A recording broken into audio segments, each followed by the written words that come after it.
The circus won Charles Chaplin his first Academy Award. It was still not yet called the Oscar. He was given it at the first presentation ceremony in 1929. The special award cited his versatility and genius in writing, acting, directing, and producing. The film certainly merited the honour. It contains some of his best comic inventions, subtly balanced with sentiment that is kept tightly in control. Yet paradoxically, this is the only film from his mature feature productions which Chaplin does not once mention in his extensive autobiography. As late as 1964, it seemed, this was a film he preferred to forget. The reason was not the film itself, but the deeply fraught circumstances surrounding its making.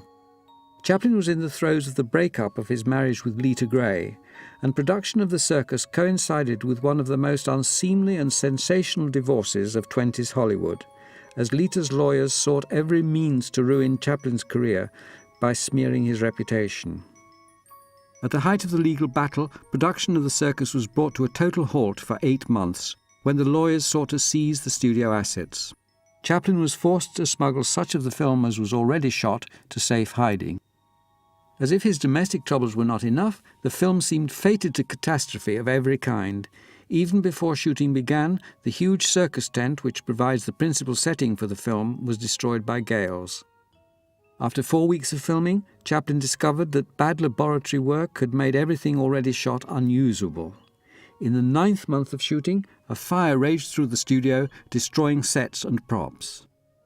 Later, when the unit returned to work after the enforced layoff, they found that Hollywood's mushroom real estate development had in the meantime transformed the scenery beyond recognition. The troubles persisted to the very end. For the final scene of the circus moving out of town, the wagons were towed to location. When the unit returned for the second day's shooting, the whole circus train had vanished. It had been stolen by some high-spirited students who planned to use it for a marathon bonfire. This time, luckily, Chaplin was just in time to prevent the catastrophe. Somehow, from all this chaos, Chaplin conjured a film of deft comedy and admirable structure. The story had all grown out of a single idea.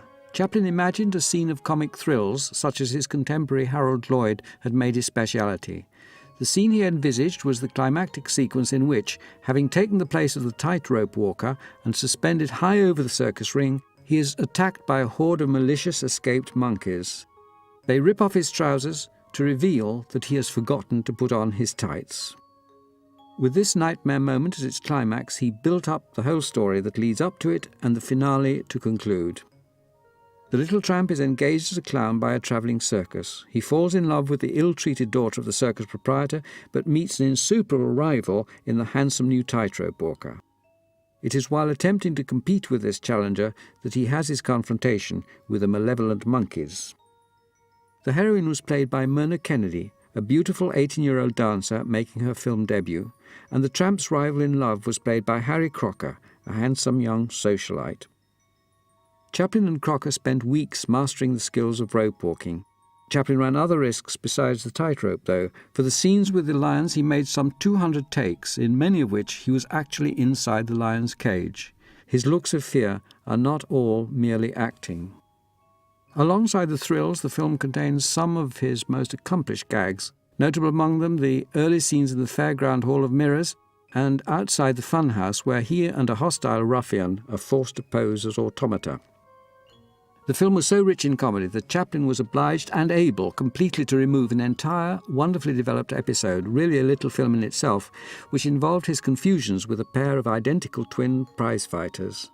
This virtuoso sequence, with its brilliant double exposure effects to enable the same actor, Doc Stone, to play both twins, is a tribute to the technical ingenuity of Chaplin's collaborators. In the late 1960s, after years spent trying to forget it, Chaplin returned to the circus to re-release it with a new musical score of his own composition. He even composed a theme song, Swing Little Girl, to be sung over the titles. A professional vocalist was engaged, but the musical director Eric James recognized that Chaplin himself sang the song much better. So he was persuaded, at the age of 81, to record the song. It seemed to symbolize his reconciliation to the film which had cost him so much stress.